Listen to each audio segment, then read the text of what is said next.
Professor উজান চৌধুরীর লেখনীতে বন্যা Sikdar surprise পর্ব। মৌয়ের ওড়নার আঁচলে কামড় দিয়ে তার পিছু পিছু পুরো বাড়ি ঘুরে বেড়াচ্ছে উজান। পুরো চৌধুরী বাড়ি তন্ন তন্ন করে চক্কর দেওয়া শেষ হয়ে গেলেও তবুও উজান কোনো মতে মৌয়ের আঁচল ছাড়ল না। মৌ প্রায় বিগত তিনটি দিন ধরে উজানের সাথে না একটা কোনো কথা বলেছে, না তার সাথে দেখা করেছে, আর না ভুল করেও তার মুখোমুখি হয়েছে। এই 3টা দিন মৌ নিজের মনে তীব্র অভিমানে গাল ফুলিয়ে উজানকে ছাড়া দিব্যি থাকতে পারলেও উজান এদিকে বীর হয়ে এক্কেবারে অতিষ্ঠ হয়ে উঠেছে। তার কাছে এই সামান্য 3টে দিন যেন তিনটি যুগের চেয়েও অনেক বেশি দীর্ঘ ও যন্ত্রণাদায়ক লেগেছে। সে এখন নিজের মনের অবচেতনে খুব ভালো করে বুঝতে পেরেছে সে এই পৃথিবীর সব কিছু এক পলকে ছেড়ে দিতে পারলেও মৌ নামের এই পুচকে অবাধ্য মেয়েটিকে ছাড়া তার পক্ষে বেঁচে থাকা অসম্ভব। মৌ রাগ দেখিয়ে দৌড়ে এদিক থেকে ওদিক ছুটে গেল। উজানও একঘুয়ে উন্মাদের মতো তার পিছু পিছু ছুটে চলল। চৌধুরী বাড়ির ছোট বড় সকলে লিভিং রুমে বসে জমিয়ে আড্ডা দিচ্ছিল। তারা সকলে উজান আর মৌয়ের এমন অভাবনীয় কাণ্ডকারখানা দেখে পুরো হাঁ হয়ে অবাক দৃষ্টিতে তাকিয়ে রইল। গম্ভীর পাথুরে আর বদমেজাজি ছেলেটার ভেতরে হুট করে এমন আকাশ পাতাল পরিবর্তন এসেছে তা বাড়ির কেউ সহজে মেনে নিতে পারছে না। তবে এই দৃশ্য দেখে দূর থেকে ইফাত মনে মনে বেজায় খুশি হলো। যাক, এবার অন্তত তার এই খ্যাপাটে ও বেপরোয়া ভাইটা নিজের ইগো বিসর্জন দিয়ে মেয়েটাকে নিজের করে নেবে, তাকে বুক ফুলিয়ে ভালোবাসবে। মৌ ওভাবে সারা বাড়ি ছুটাছুটি করতে করতে এক পর্যায়ে হাঁপিয়ে উঠে শাশুড়ি মৌসুমী চৌধুরীর সামনে গিয়ে দাঁড়িয়ে গেল এবং অতি দ্রুত তার পেছনে নিজের শরীরটা লুকিয়ে ফেলল। তারপর শাশুড়ির কাঁধের আড়াল থেকে উজানের দিকে তাকিয়ে মুখ বাঁকিয়ে চরম তেজ দেখিয়ে বলল, শাশুড়ি আম্মা, তোমার এই বেহায়া ছেলেটাকে একটু বলো আমার কাছ থেকে দূরে সরতে। এই লোকটা এখন আমার কাছে কেন আসছে? হ্যাঁ, আমাকে যতই পাম দিক আর তেল মারুক, আমি আর এক মুহূর্ত এ বাড়িতে থাকবো না। আমি কাল সকালে সোজা নিজের বাপের বাড়ি চলে যাব। মৌয়ের মুখে চলে যাব শব্দটা শোনা মাত্র উজান মুখ বাঁকিয়ে বলে উঠল, উনি নাকি চলে যেতে চাইলেই যেন আমি ওনাকে বিদায় দেওয়ার জন্য খুশিতে নাচতে নাচতে হাততালি দেব। জাস্ট একটা পা এই বাড়ির সীমানার বাইরে বের করে দেখাও না। সেই দিন তো রাগের মাথায় শুধু একটা থাপ্পড় দিয়েছিলাম, আর এবার যদি অবাধ্যতা করছো তবে সোজা হাত পা ভেঙে বিছানায় বসিয়ে রেখে দেব, যাতে সারা জীবন শুধু আমার সামনে বসে থাকো। আমি যাবই। কি করবেন শুনি? আপনি মারবেন? মারুন, তবুও যাব। মৌ শাশুড়ির পেছন থেকে মুখ উঁচিয়ে বলল। উজান আবারও তড়িৎ গতিতে মৌয়ের দিকে এগিয়ে যেতে চাইল, কিন্তু ছেলের এমন বেপরোয়া আচরণ দেখে মৌসুমী চৌধুরী নিজের চোখ দুটো বড় বড় করে রাঙিয়ে তাকালেন। মায়ের এই অগ্নিদৃষ্টি দেখে উজান এবার খানিকটা দমে গেল। তবে তার এই দমে যাওয়াটা যে সামরিক তা তার চোখের দিকে তাকালে খুব ভালো করে বোঝা যাচ্ছিল। এর মাঝে মৌসুমী চৌধুরী নিজের দাঁতে দাঁত চেপে ছেলের ওপর গর্জে উঠলেন, সমস্যাটা কি তোর উজান? তুই সকাল থেকে এইটুকু একটা মেয়েকে ওভাবে সারা বাড়ি তাড়িয়ে তাড়িয়ে কেন জ্বালানো শুরু করছিস? মায়ের ধমক শুনে উজান এক পলকে সোজা হয়ে দাঁড়িয়ে গেল। সে এবার ভয়াক্ত চোখে মায়ের দিকে তাকালো, তো আরেকবার পেছনে লুকিয়ে থাকা নিজের পুচকে বউয়ের দিকে তাকালো, আর একবার সোফায় বসে থাকা বাড়ির বাকি সবার দিকে চোখ বুলালো। তারপর সে নিজের মায়ের দিকে খানিকটা ঝুঁকে মৌয়ের দিকে তর্জনী আঙ্গুল উঁচিয়ে অত্যন্ত রহস্যময় কণ্ঠে ফিসফিসিয়ে আওড়ালো, আচ্ছা আম্মু, আমার প্রশ্নের একটা উত্তর দাও তো, তুমি এই শয়তান বিড়ালের বাচ্চা ঠিক কি হও? উজানের এমন অদ্ভুত কথা শুনে মৌসুমী চৌধুরী এক মুহূর্তের জন্য পুরো থতমত খেয়ে গেলেন। ভর সন্ধ্যাবেলায় ছেলে হুট করে কেন তাকে এমন বোকা বোকা প্রশ্ন করছেন তা তিনি কিছুতেই বুঝতে পারছেন না। তবুও নিজের কণ্ঠ স্বাভাবিক রেখে বললেন, কেন? আমি ওর আইনত শাশুড়ি হই। গুড, তাহলে ড্যাড ওর কি হয়? কেন, শ্বশুর হয়। তাহলে এবার বলো আমি কি হই ওর? মৌসুমী চৌধুরী এবার রেগে গিয়ে বললেন, তোর নিজের বিবেক কি জানে না তুই মেয়েটার ঠিক কি হোস? হ্যাঁ আম্মু, যা জিজ্ঞাসা করছি দয়া করে সেটার একটু ক্লিয়ার উত্তর দাও না প্লিজ। তুই ওর বিবাহিত হাজব্যান্ড হোস। এবার হয়েছে তো তোর? তাহলে আমরা দুজন একে অপরের সম্পর্কে কি হই আম্মু? কেন হাজব্যান্ড ওয়াইফ? মায়ের মুখ থেকে কাঙ্ক্ষিত উত্তরটা শোনা মাত্র উজানের ঠোঁটের কোণে এক মস্ত বড় বিজয়ের হাসি ফুটে উঠল। সে পুরো লিভিং রুম কাঁপিয়ে কড়া গলায় আওড়ালো, রাইট। আমরা দুজন হলাম লিগ্যাল বর বউ, আর যেহেতু এই চিলড্রেন বিড়ালের বাচ্চাটা আমার নিজের বিবাহিত বউ, সেই হিসেবে ওকে শুধু এই সন্ধ্যাবেলা জানানো নয়, সারা জীবন ওর শাড়ির আঁচল কামড়ে ধরে ওর পিছু পিছু ঘুরে বেড়ানোর পূর্ণ রাইট বা অধিকার এই উজান চৌধুরীর আছে, বুঝলে? উজানের মুখে এমন প্রকাশ্য ও নির্লজ্জ স্বীকারোক্তি শুনে সোফায় বসে থাকা বাড়ির ছোট বড় সবাই পুরো স্তব্ধ হয়ে এক পলকে তাকিয়ে রইল। সবার মাথায় যেন আচমকা এক বিশাল আকাশ ভেঙে পড়েছে। গম্ভীর প্রফেসর ছেলেটা হঠাৎ করে কি এমন মানসিক রোগ হলো, সবাই মনে মনে সেটাই ভাবছিল। ঠিক তখনই নীরবতা ভেঙে আরিয়ান সোফা থেকে হালকা হেসে বলে উঠল, ভাই তুই ঠিকঠাক আছিস তো? উজান মুহূর্তের মধ্যে আরিয়ানের দিকে তাকিয়ে নিজের দাঁত কিরমির করে বলে উঠল, কাছে আসো, আমার প্যান্ট চেক করে দেখে যাও আমি ঠিকঠাক আছি কিনা। আর আরিয়ান উজানের এমন কড়া জবাব আর রসিকতা শোনা মাত্র এক নিমিষে চুপসে গিয়ে মুখ বন্ধ করে ফেলল। উজানের মুখ থেকে এমন খোলামেলা কথাবার্তা সে কোনোদিনও হজম করতে পারবে না। এর মাঝে উজান নিজের মুখটা একটু বাঁকিয়ে চারপাশে সবাইকে উদ্দেশ্য করে বলল, ইফাতের মতো যদি তোমরা সবাই মিলে আমাকে একটু আগে সুবুদ্ধি দিতে, তাহলে আজকে আমি ঠিকঠাক আছি কিনা সেটা আর তোমাদের কষ্ট করে মুখ ফুটে জিজ্ঞাসা করতে হতো না। এতদিনে তোমরা হাতে কলমে তার প্রমাণ পেয়ে যেতে। ছি ছি, এতদিন কি ভুলটাই না করেছি আমি।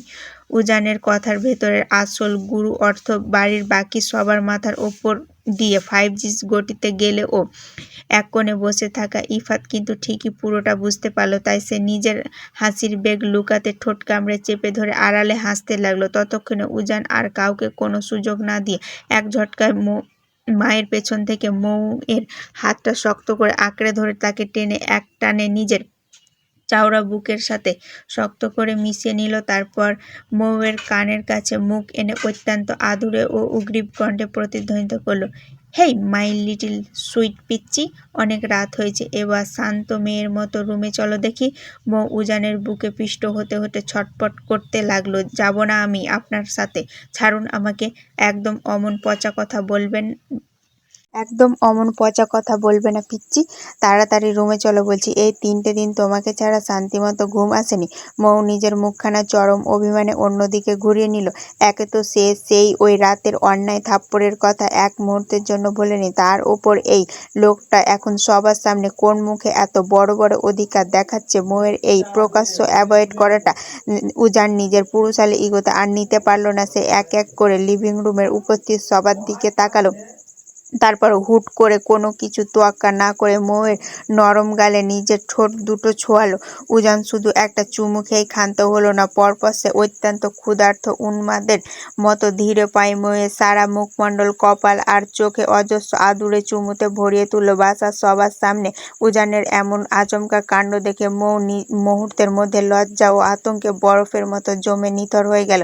চারপাশে সবার অমন হাঁ করা দৃষ্টি দেখে মৌয়ের মনে হচ্ছিল যদি এই মুহূর্তে মেঝের মাটি দুভাগ হয়ে যেত তবে সে লজ্জায় মাটির তলে ঢুকে যেত। সে নিজের দাঁতে দাঁত চেপে অত্যন্ত নিচু স্বরে গজগজ করে বলতে লাগলো, বেহায়া লোক, বউ মানে না অথচ বাপ মায়ের সামনে চুম্মাচামি করতে লজ্জা করে না, যাব না আমি আপনার সঙ্গে, ছাড়ুন আমায়।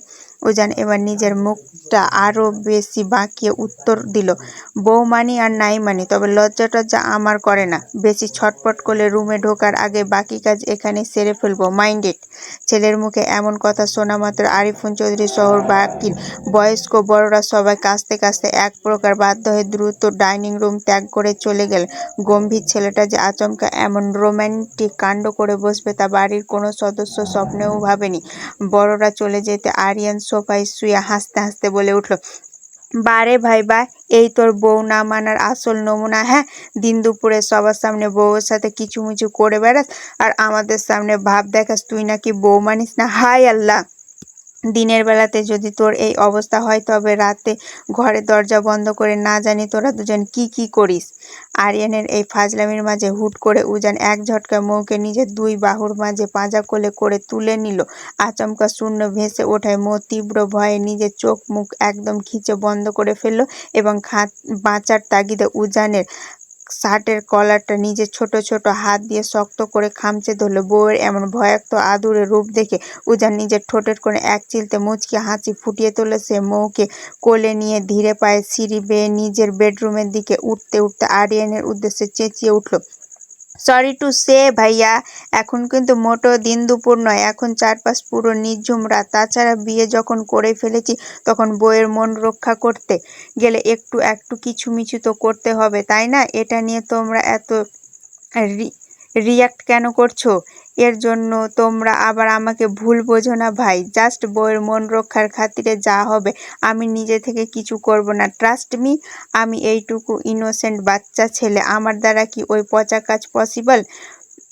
উজান মৌকে কোলে নিয়ে অদৃশ্য হয়ে যাওয়ার সাথে সাথে পেছনে লিভিং রুমে বসে থাকা ইফাত, আরিয়ান আর তুবা একসাথে উচ্চস্বরে হেসে কুটি হতে লাগলো। উজান মৌকে পাজা কোলে করে নিয়ে রুমে ঢুকতে মৌ নিজের সমস্ত রাগ উগরে দিয়ে উজানের শক্ত বুকের ওপর এলোপাথালি ছোট ছোট কি ঘুষি মারতে লাগলো। এতে অবশ্য উজান চৌধুরীর বিন্দুমাত্র ভ্রুক্ষেপ বা মাথা ব্যথা হলো না। সে ডোন্ট কেয়ার ভাবটা মুখে বজায় রেখে মৌকে আলতো করে বিছানায় বসিয়ে দিল। তবে বাইরে থেকে নিজেকে যতই শক্ত দেখাক না কেন, উজানের ডান হাতে কিন্তু এখনো তীব্র ব্যথা রয়েছে। মৌ দেখতে বেশ শুকনো গড়নের হওয়ায় তাকে এক হাতে আগলে নিয়ে আসতে উজানের তেমন একটা বেগ পেতে হয়নি ঠিকই, কিন্তু সিঁড়ি বেয়ে ওঠার সময় মৌয়ের অনবরত ছটপটানির কারণে উজানের চোট পাওয়া হাতটা দেওয়ালের কোণে সজোরে লেগে নতুন করে অনেকখানি চোট পেয়েছে। মৌ বিছানায় বসা মাত্র আবারও এক ঝটকায় উঠে রুম থেকে বেরিয়ে যেতে চাইল, কিন্তু উজান তার চেয়েও চতুর। সে দ্রুত গিয়ে রুমের মেন দরজাটা ভেতর থেকে লক করে দিল এবং এক বুক ক্লান্তি নিয়ে বিছানায় নিজের গা এলিয়ে বসল। মৌ উচ্চতায় উজানের চেয়ে অনেকটাই খাটো হওয়ায় দরজার ওই উঁচু লকটার নাগাল সে কোনোভাবে পেল না। এমনকি রুমে এমন কোনো হালকা পাতলা চেয়ার বা টুলও নেই যা টেনে নিয়ে সে দরজার সামনে দাঁড় করাবে। যা আছে তার সবকিছু মৌয়ের ওজনের চেয়ে অনেক বেশি ভারী। পালাবার কোনো পথ না পেয়ে মৌ এবার হনহন করে বিছানার আধশোয়া উজানের সামনে গিয়ে দাঁড়ালো। নিজের দুই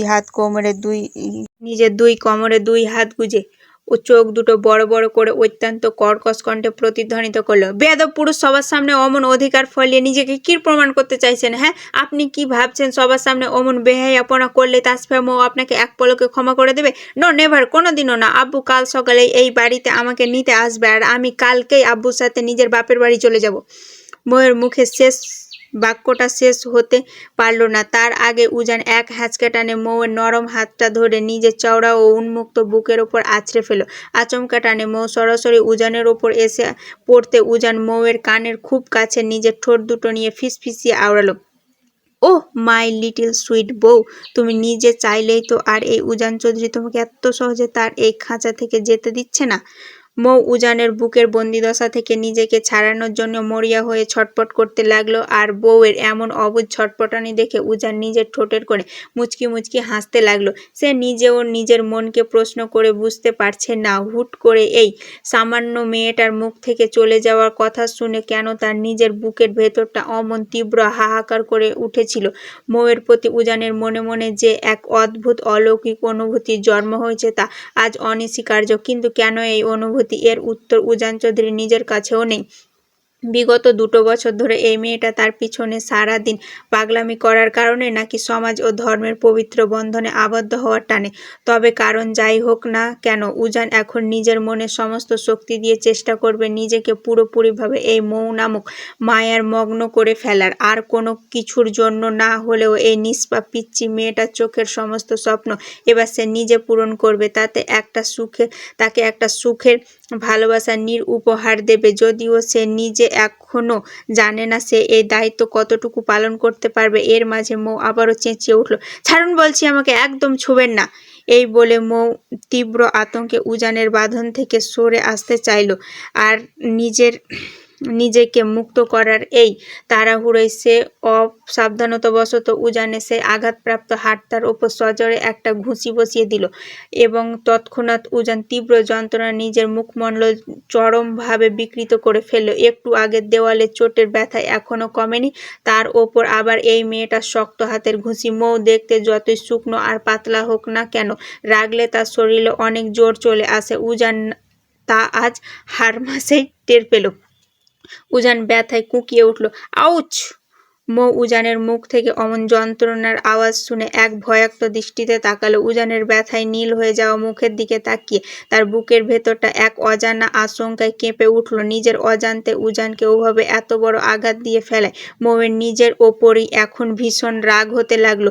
সে নিজের সমস্ত মান অভিমান একপাশে ঠেলে দিয়ে দ্রুত উজানের চোট পাওয়া হাতটা নিজের দুটি নরম হাতের মুঠোয় টেনে নিল। তারপর গভীর মায়া ও আকুলতায় সেই ব্যথায় জায়গায় আলতো করে মুখে ফু দিতে লাগলো। মৌ একরাশ অসহায় ও অপরাধী দৃষ্টিতে উজানের দিকে তাকিয়ে একদম নরম গলায় বলে ওঠে, খুব বেশি ব্যথা দিয়ে ফেলেছি তাই না?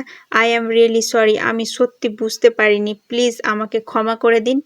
উজান এক দৃষ্টিতে মৌয়ের ওই ভয়াক্ত ও মায়াবী মুখখানার দিকে তাকিয়ে আলতো করে হাসল। এই মেয়েটা যখন ওভাবে ভয় পায় বা হাসে তখন তাকে দেখতে ঠিক কতটা মারাত্মক কিউট লাগে উজান নিজের জীবনে এর আগে এত নিখুঁত ও গভীর দৃষ্টিতে কখনোই খেয়াল করেনি। আজ তার মনে হলো মেয়েটি সত্যি অসম্ভব সুন্দর, এক মায়াবী অপ্সরী। অথচ সে নিজের তীব্র অহংকারের কারণে এতদিন এই পবিত্র মেয়েটার দিকে একবার ফিরেও তাকায়নি। ইফাত সত্যি ঠিক কথা বলে, নারী ছাড়া পুরুষ এক্কেবারে অসম্পূর্ণ। এই ধ্রুব সত্যটা মনে মনে স্বীকার করা মাত্র উজানের বুকের ভেতর সমস্ত অশান্তি ধুয়ে মুছে এক স্বর্গীয় শান্তি বিরাজ করতে লাগলো। আচমকা সে নিজের শরীরটা আরো কিছুটা মৌয়ের দিকে ঝুঁকিয়ে নিয়ে তার চোখের দিকে চোখ রেখে ফিসফিসি আর, ব্যথা যখন দিয়েই ফেলেছো তখন পানিশমেন্ট হিসেবে আমাকে এখন গুনে গুনে 10-10টা মিষ্টি চুমু দাও দেখি। উজানের মুখ থেকে এমন অবকটে ও খোলামেলা দাবি শুনে মৌ মুহূর্তের মধ্যে পুরো থতমত খেয়ে গেল। এই লোকটা কি তার সাথে নির্ঘাত কোনো ফাজলামো বা ইয়ার্কি করছে? নয়তো যে লোকটা দিন রাত 24 ঘন্টা তাকে বউ মানি না বলে মুখে ফেনা তুলে ফেলতো, সে আজ হঠাৎ সবার সামনে আর রুমের ভেতর এসে সাইকো প্রেমিকের মতো বিহেভিয়ার করছে কেন? মৌ নিজের লজ্জা লুকাতে এখনো কৃত্রিম চোখ রাঙিয়ে উজানের দিকে তাকালো। অসভ্য পুরুষ! উজান নিজের ঠোঁটের কোণে এক চিলতে শয়তানি হাসি ঝুলিয়ে দিয়ে আবারও কাছে এগিয়ে এলো। তারপর চোখ টিপে বলে উঠল, তাহলে 1000 খানেক চুমু দিয়ে সভ্য পুরুষ বানিয়ে ফেলো। উজানের মুখে প্রকাশ্য এমন দাবি শোনা মাত্র মৌ রাগে গজগজ করে উঠল। এমন অদ্ভুত ও বেহায়া পুরুষ সে নিজের জীবনে দুটো দেখেনি। সে উজানের সাথে আর কোনো কথা বাড়ালো না, উল্টো দিকে ঘুরে ধরফর করে নিজের মুখটা ফিরিয়ে রাখলো। মনে মনে সে প্রতিজ্ঞা করলো এই পাষাণ লোকটার সাথে সে আর একটাও কথা বলবে না। উজান বার কয়েক তার দিকে তাকালো, একটু মানানোর চেষ্টা করলো, তবুও মৌ নিজের গাল দুটো বেলুনের মতো ফুলিয়ে রাখলো। রুমের মেন দরজা লক থাকায় সে রুম থেকে বের হতে পারল না, তাই হনহন করে বেলকনির দিকে চলে গেল। উজান ওই একঘুয়ের মতো তার পিছু পিছু বেলকনিতে গিয়ে দাঁড়ালো, কিন্তু মৌ জেদ ধরে আকাশের দিকে তাকিয়ে রইল। উজানের সাথে একটাও কথা বলল না। উজান এবার কিছুটা কাতর গলায় আওড়ায়, এই পিচ্চি বউ, একটু কথা বলো না প্লিজ। 3-3টে দিন ধরে নিজের মনে অভিমান জমিয়ে একটাও কথা বলনি, এখনো এভাবে মুখ ফুলিয়ে থাকবে? Please talk to me, try to understand. আর কখনো এমন হবে না। এরপর থেকে তুমি যা বলবে এই উজান চৌধুরী ঠিক তাই শুনবে। God promise. মৌ এবার এক ঝটকায় ঘুরে দাঁড়িয়ে তীব্র অভিমানী স্বরে উত্তর দিল, আমি কোনোদিনও কথা বলবো না আপনার সাথে। আপনি সেই দিন কেন আমাকে ওভাবে সজোরে থাপ্পড় মেরেছিলেন? হ্যাঁ, আমি কালকে আব্বুর সাথে চলে যাব, আর কোনোদিনও এই বাড়িতে ফিরে আসবো না। আপনি খুব খারাপ, ভীষণ খারাপ একটা মানুষ। পিচ্চি প্লিজ। কেন এই লোকটা একটাবার ছোট করে বলতে পারতো না? তাসফিয়া মৌ শুধু উজান চৌধুরীর ওয়াইফ, এই সামান্য একটুখানি স্বীকারোক্তি দিলে কি তার পুরুষালী অহংকারে খুব বড় কোনো ক্ষতি হয়ে যেত? না তো, তাহলে কেন বলল না? এই চরম অবহেলা আর উপেক্ষায় মৌয়ের ভিতরে পুরো মনটা এক নিমেষে কালবৈশাখীর মেঘের মতো কালো হয়ে গেল। সে অত্যন্ত অভিমানী ও ভাঙা স্বরে প্রতিধ্বনিত করলো, তাহলে সকলের সামনে কথায় কথায় আমাকে এত বউ বউ বলে ডাকেন কেন? উজান নিজের চোখ দুটো ছোট ছোট করে মৌয়ের দিকে তাকিয়ে বেশ দম্ভের সাথে আওড়ালো, আপনি যে আমার আইনত খাতা কলমে বিবাহিত বই, সেও চিরন্তন সত্যটার খাতিরেই তো আমি আপনাকে মিসেস উজান চৌধুরী বলে ডাকি।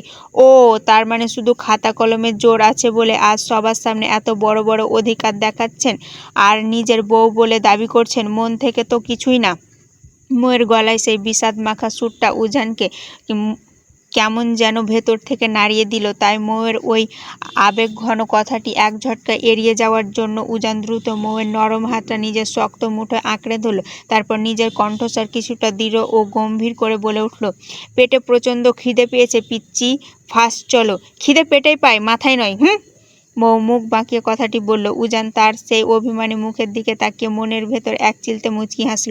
তারপর মৌকে আলতো করে বিছানায় বসিয়ে দিয়ে সে নিজের শান্ত পায়ে রুম থেকে বেরিয়ে গেল। কিছুক্ষণ পর সে নিজের হাতে একটি প্লেটে রাতের খাবার নিয়ে রুমে ফিরে এলো। মৌ তখন বিছানায় গুটিসুটি মেরে বসে এক মনে উজানের ফোন কল করছে। এটা ইদানিং তার একটা মস্ত বড় বদ অভ্যাসে পরিণত হয়েছে। প্রতিদিন রাতে ঘুমানোর আগে উজানের ফোনটা একটু না ঘাঁটলে তার যেন পেটের ভাত হজম হয় না। অবশ্য বিগত 3টে দিন অভিমানের কারণে সে এসবের ধারে কাছেও আসেনি।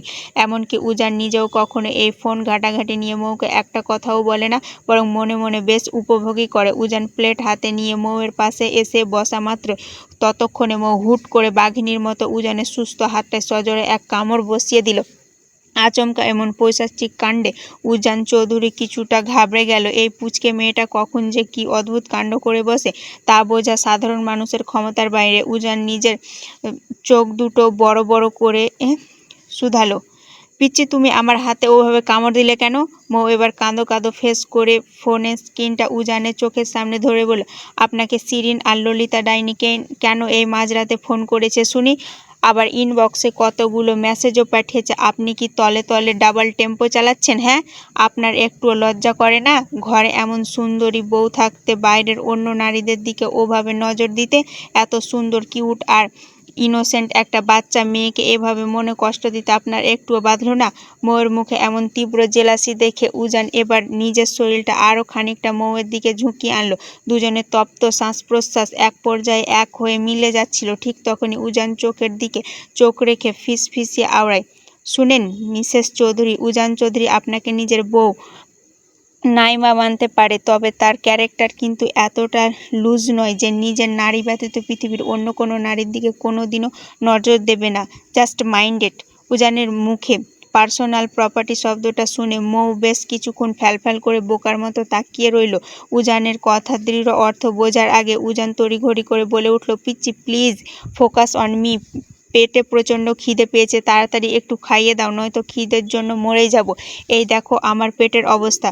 এই বলে উজান নিজের গায়ের শার্টটা নিচ থেকে খানিকটা উঁচিয়ে তুলতে মৌ এক নিমিষে 2 হাতে চোখ ঢেকে চেঁচিয়ে উঠল, চিচি, এভাবে নিজের শরীর উন্মুক্ত করছেন কেন? লাজ লজ্জা কি সব ধুয়ে মুছে খেয়ে ফেলেছেন? হ্যাঁ, আর আমি কোন দুঃখে আপনাকে নিজের হাতে দিয়ে খাইয়ে যাব? পারবো না আমি আপনাকে খাইয়ে দিতে। আরে আগেই তো বলেছি লাজ লজ্জার নামের কোনো ওয়ার্ড আমার ডিকশনারিতে নেই। আর তোমাকে দুঃখে খাইয়ে দিতে হবে না, একটু সুখেই খাইয়ে দাও প্লিজ। পেটের ভেতর ইঁদুররা অলরেডি অলিম্পিক রেস শুরু করে দিয়েছে। উজান বেশ মিনতি করলো। মৌ আবার মুখ ঘুরিয়ে নিয়ে বলল, পারবো না। আপনার নিজের হাত আছে, নিজের হাত দিয়ে নিজে খান। হাত ভীষণ ব্যথা করছে গো পিচ্চি, প্লিজ একটু যদি আজ নিজের হাতে খাইয়ে দাও তবে এই উজান চৌধুরী আজ সারা রাত না খেয়ে তুমি যদি আজ নিজের হাতে খাইয়ে না দাও তবে এই উজান চৌধুরী আজ সারা রাত না খেয়ে উপোস করে থাকবে।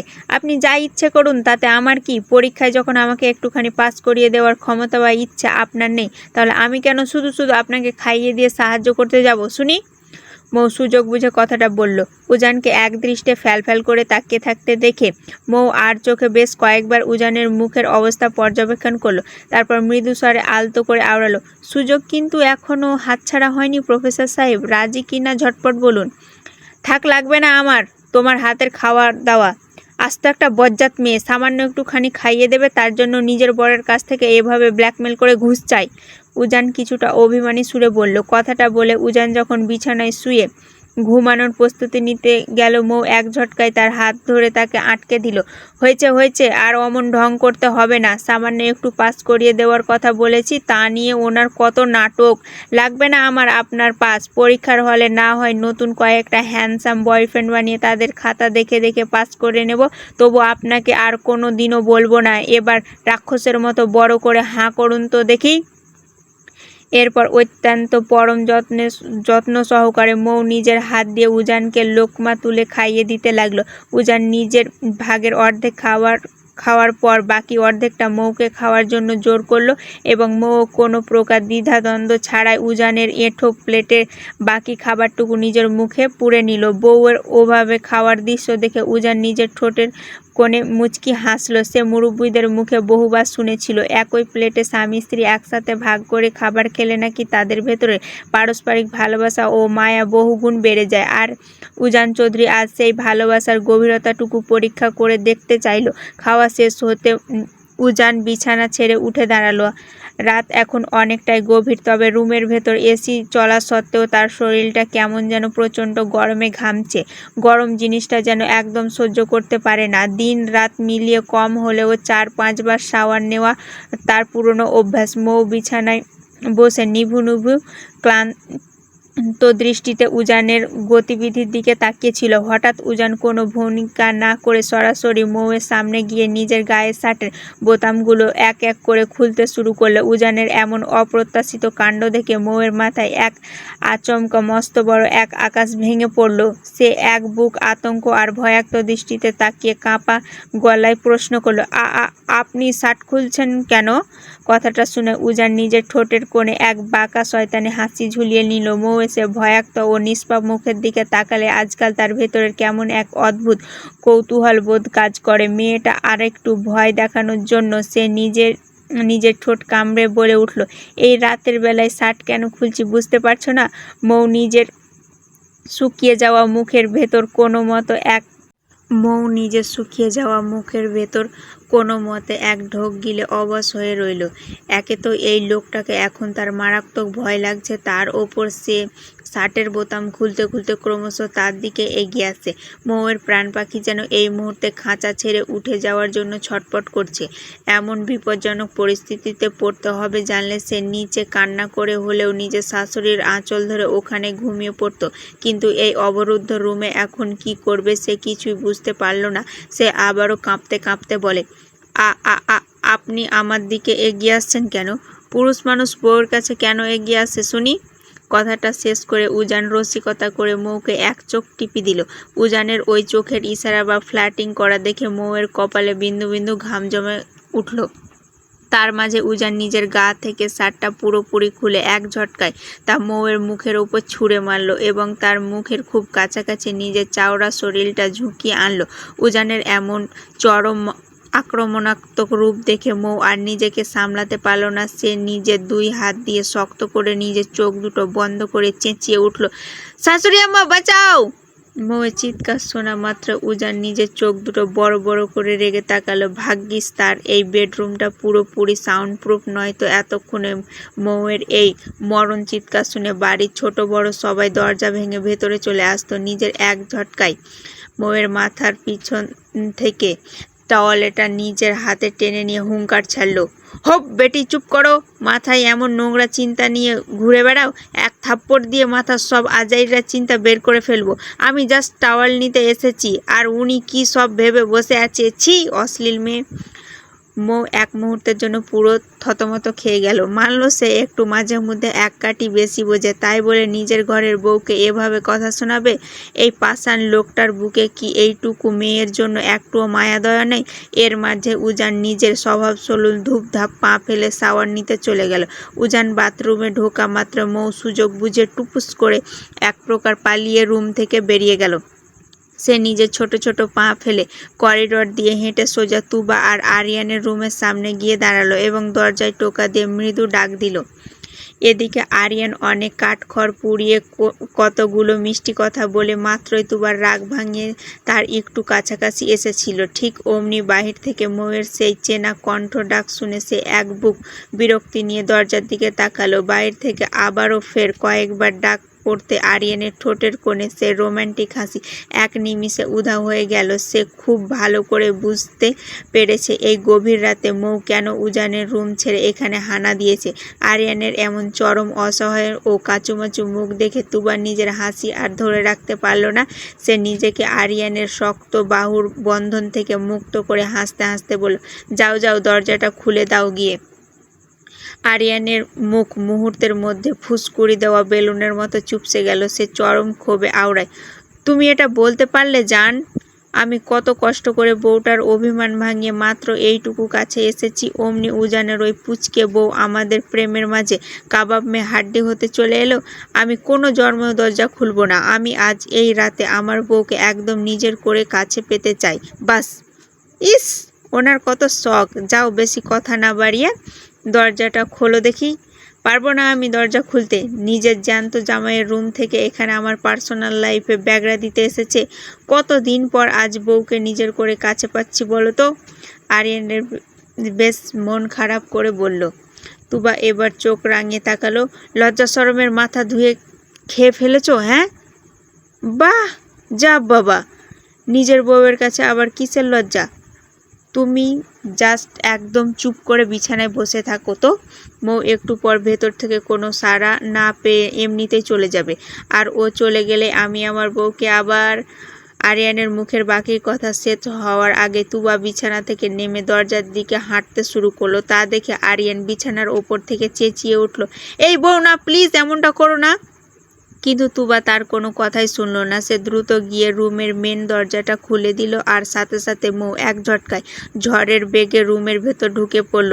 সে এসে তুবাকে আষ্টে পিষ্টে দুই হাতে শক্ত করে জড়িয়ে ধরে হাঁপাতে হাঁপাতে বলে উঠল, আমার সুইট মিষ্টি ভাবি, আমি আজ তোমার সাথে ঘুমাবো। তুমি আমাকে তোমার পাশে ঘুমাতে দেবে তো? দেখি হাঁপাচ্ছ কেন, আগে রিল্যাক্স হও তো। না না ভাবি, আমি একদম ঠিক আছি। তুমি প্লিজ ভাইয়াকে এই মুহূর্তে রুম থেকে বেরিয়ে অন্য কোথাও যেতে বলো। আমি আজ রাতে তোমার সাথে ঘুমাবো। ময়ের কথা শোনা মাত্র ওপাশ থেকে আরিয়ান এক মরণ চিৎকার দিয়ে উঠল, অসম্ভব! আমি আমার নিজের বউকে ছাড়া এই একা রাতে অন্য কোথাও থাকতে পারবো না। মৌ এবার নিজের আর চোখে আরিয়ানের দিকে একবার তাকালো, তারপর নিজের ভেতরে সমস্ত রাগ উগরে দিয়ে হনহন করে আরিয়ানের সামনে গিয়ে সোজা দাঁড়িয়ে গেল। চোখ দুটো বড় বড় করে বলল, যাবে না তুমি এই রুম থেকে? ওহ নো, কোনো দিনও যাব না। আরিয়ান বুক ফুলিয়ে বলল, ওকে ফাইন, দেখাচ্ছি মজা। এই বলে মৌ কোনো কিছু তোয়াক্কা না করে এক ঝটকায় আরিয়ানের দুই পা শক্ত করে ধরে এমন এক টান দিল যে আরিয়ান মুহূর্তের মধ্যে ধপাস করে মেঝের ওপর চিৎপাটাং হয়ে আছাড় খেয়ে পড়ে গেল। আরিয়ান মেঝের শক্ত আঘাতে ব্যথায় কুঁকড়ে উঠল, কিন্তু মৌয়ের তাতে বিন্দুমাত্র দয়া হলো না। সে আরিয়ানকে মেঝের ওপর দিয়েই টানতে টানতে কোনো মতে রুমের বাইরে বের করে দিল এবং ভেতর থেকে তুবাকে মেন দরজাটা আটকে দিতে বলল। তুবা ও মৌয়ের এমন কাণ্ড দেখে হাসতে হাসতে দরজাটা আটকে দিল। মৌ দরজার লক লাগাতেই আবারও তুবাকে শক্ত করে জড়িয়ে ধরে আদুরে গলায় বলল, আমার সুইট ভাবি একটা। ওদিকে দরজার ওপাশে করিডোরের মেঝেতে বসে আরিয়ান নিজের কপাল চাপড়ে চরম আহাজারি শুরু করে দিল। মৌ বোন আমার, প্লিজ আজকের রাত অন্তত অন্য কোথাও গিয়ে ঘুমা রে বোন। আমি তোর ভাবিকে ছাড়া রাতে একা কিভাবে ঘুমাবো বল? এই বেডি, অন্তত আমার বউটাকে তো আমার কাছে ফিরিয়ে দে। কিন্তু রুমের ভেতর থেকে আর কোনো রেসপন্স বা সাড়া এলো না। আরিয়ানের মনের যত শখ ছিল তা এক নিমিষে ধূলিসাৎ হয়ে গেল। এদিকে উজান শাওয়ার শেষ করে টাওয়াল নিয়ে চুল মুছতে মুছতে রুমে এসে দেখলো বিছানায় একদম ফাঁকা, মৌ রুমে নেই। সে মুহূর্তের মধ্যে বুঝে ফেলল তার সেই অবাধ্য পুচকে পাখিটা আবারও সুযোগ বুঝে খাঁচা কেটে পালিয়েছে।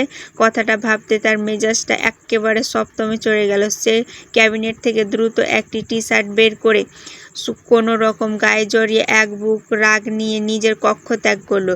করিডোর দিয়ে যাওয়ার সময় সে দূর থেকে দেখতে পেল আরিয়ান নিজের রুমের বন্ধ দরজার সামনে হাঁটু গেড়ে অত্যন্ত করুণ মুখে বসে আছে।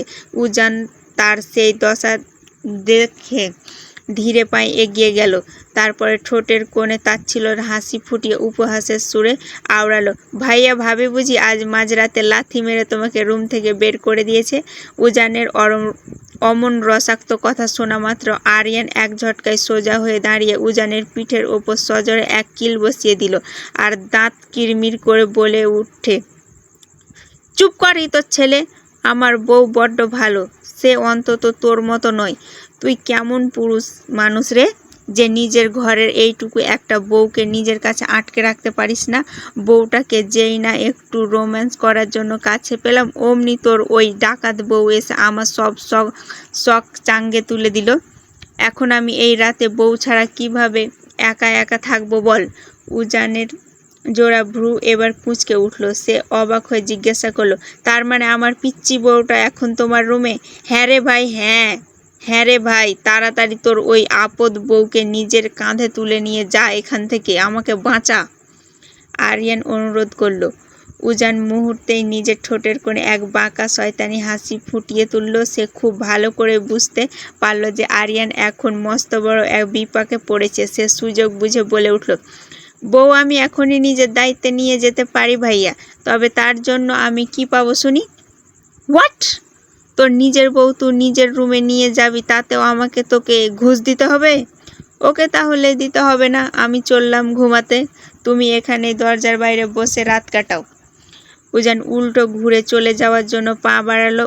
উজানকে চলে যেতে দেখে আরিয়ান তড়িঘড়ি করে তার হাতটা টেনে ধরল এবং চরম আকুতি স্বরে বলল, ভাই প্লিজ, তোর দুটি পায়ে পড়ি, তোর বউকে নিয়ে গিয়ে আমাকে এই যাত্রায় রক্ষা কর। বল তোর ঠিক কি চাই? বেশি কিছু না, জাস্ট আগামী 1 মাসের আমার শপিংয়ের খরচ। হোয়াট? তুই 1 মাস ধরে শপিং করলে তো আমাকে আগামী মাসে রাস্তার মোড়ে বাটি নিয়ে ভিক্ষা করতে বসতে হবে। ভাই প্লিজ একটু কম সময়ে চা। নো, কোনো কম হবে না ভাই, বোঝার চেষ্টা কর। আচ্ছা যা, আগামী 1 দিন 2 যত খুশি শপিং করবি, তার পুরো টাকা আমি নিজের পকেট থেকে দেব। এবার হবে তো? ওকে ডান, তবে কন্ডিশন হচ্ছে আমার ওই পিচ্চি বউয়ের শপিংয়ের খরচটাও কিন্তু তোমাকেই দিতে হবে। আরিয়ান এবার নিজের অজান্তে বড্ড কঠিন এক ফাঁদে পড়ে গেল। এখন হ্যাঁ বললেও পকেট ফাঁকা, আর না বললেও আজ রাতে বউ ছাড়া থাকতে হবে। তবুও কোনো উপায় না পেয়ে সে নিজের চোখ বন্ধ করে বলে উঠল, ওকে বাবা, ওকে ডান, এবার তোর বউকে সরা। এরপর উজান দরজার সামনে দাঁড়িয়ে বেশ কয়েকবার কড়া গলায় মৌকে ডাক দিল, কিন্তু ভেতর থেকে কোনো রেসপন্স বা সাড়া এলো না। ঠিক তখনই কাকতালীয়ভাবে উজানের ফোনের স্ক্রিনে শ্রীনের নামটা ভেসে উঠল। মুহূর্তের মধ্যে উজানের ঠোঁটের কোণে এক অদ্ভুত ও কুটিল হাসি খেলে গেল। সে দরজার দিকে মুখ উঁচিয়ে চেঁচিয়ে উঠল, রুম থেকে কোনো সাড়া দেবে না তো, তাই না পিচ্চি? ঠিক আছে, কোনো প্রবলেম নেই। তোমার এই সিরিন ডাইনি কিন্তু এই মাত্র আমাকে ভিডিও কল দিচ্ছে। তুমি যদি এখন নিজের ভালোই ভালো দরজা খুলে আমার কাছে না আসো, তবে আমি কিন্তু এই গভীর রাতে শিরিনের সাথে ভিডিও কলে। উজানের মুখের বাকি কথা শেষ হওয়ার সুযোগ পেল না। তার আগে খট করে রুমের দরজা খুলে গেল এবং মৌ এক ঝটকায় রুম থেকে বেরিয়ে এসে তড়িঘড়ি করে উজানকে আষ্টে পিষ্টে জড়িয়ে ধরল। বউয়ের এমন তীব্র জেলাসি আর পাগলামি দেখে উজান নিজের মনে মনে মুচকি হাসল। সে মুহূর্তের মধ্যে আর কোনো কথা না বাড়িয়ে মৌকে এক টানে নিজের পাজা কোলে করে তুলে নিল। সে মৌকে কোলে নিয়ে নিজের রুমের দিকে হেঁটে যেতে যেতে আরিয়ানের দিকে তাকিয়ে এক চোখ টিপ দিল। থ্যাঙ্কস ভাইয়া, এবার তুমি তোমার অসমাপ্ত রোম্যান্স কন্টিনিউ করতে পারো। বাই দ্য ওয়ে পিচ্চি, এই যে মাঝরাতে তুমি আমাকে এত কষ্ট দিলে, এর পানিশমেন্ট হিসেবে আজ সারা রাত আমি জেগে জেগে অনলি শিরিন আর ললিতার সাথে ফোনে প্রেম করব। উনি বললেই যেন হলো, আমার দুলহা অনলি আমার। আপনি আজ রাতে শুধু আমার সাথে কথা বলবেন, দুনিয়ার আর কোনো ডাইনির সাথে নয়, বলে দিলাম। উজান মৌকে নিজের রুমে নিয়ে এসে ধীরে পায়ে বিছানায় বসিয়ে দিল এবং দ্রুত গিয়ে রুমের দরজাটা লক করে দিল। তারপর সে মুচকি হাসতে হাসতে ধীরে পায়ে মৌয়ের দিকে এগিয়ে গেল। সে বিছানায় নিজের গা এলিয়ে দেওয়ার মাত্র আবারও উজানের ফোনে শ্রীনের নম্বর থেকে রিংটং বেজে উঠল। ঘন ঘন শ্রীনের ফোন আসতে দেখে মৌ এবার নিজের ভেতরে সমস্ত ধৈর্য হারিয়ে ফেলল। সে এক প্রকার হিংস্র বাঘিনীর মতো বিদ্যুৎ গতিতে উজানের হাত থেকে ফোনটা কেড়ে নিল এবং কোনো কিছুর পরোয়া না করে ফোনটা সোজা মেঝের উপর সজোরে আছাড় মেরে ছুঁড়ে ফেলল। ফোনটা এক পলকে চূর্ণ বিচূর্ণ হয়ে গেল।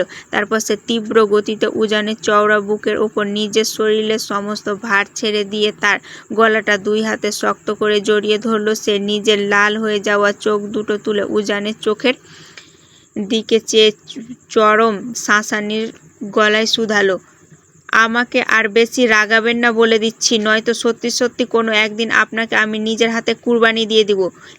এই মাথায় ভালো করে ঢুকিয়ে রাখুন, professor Ujan Chowdhury only and only এই তাসফিয়া মৌয়ের।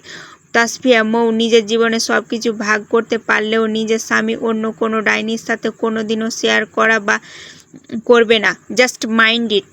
কথাটি শেষ করে মৌ নিজের সমস্ত অভিমান আর ক্লান্তি ভুলে উজানের সে চওড়া বুকের মাঝে নিজের মাথাটা পরম শান্তিতে ঠেকিয়ে দিল। উজানের বুকের চেনা সুবাসে সে এতটাই বিভোর হয়ে পড়েছিল যে বিগত 3 দিনের অপলক ক্লান্তিতে মৌ এক নিমিষের মাথায় ওভাবে উজানের বুকে মাথা রেখে ঘুমের ঘরে পাড়ি জমালো। বউয়ের এমন তীব্র অধিকারবোধ আর পাগলামি দেখে উজান নিজের ঠোঁটের কোণে এক প্রশান্তির মুচকি হাসি ফুটিয়ে তুলল। সে নিজের সুস্থ হাতটি দিয়ে অত্যন্ত গভীর মায়ায় মৌয়ের মাথায় সিল্কি চুলে আলতো করে বিলি কেটে দিতে দিতে মৃদু স্বরে আওড়ালো, আমার এই ছোট্ট অগ্নিকন্যাকে রাগলেও দেখতে বড্ড বেশি সুইট লাগে। ইস, কত কিউট আমার বাচ্চাদের কিউট আম্মু। ভুল ত্রুটি ক্ষমা দৃষ্টিতে দেখবেন এবং অবশ্যই চ্যানেলটা সাবস্ক্রাইব করে দেবেন।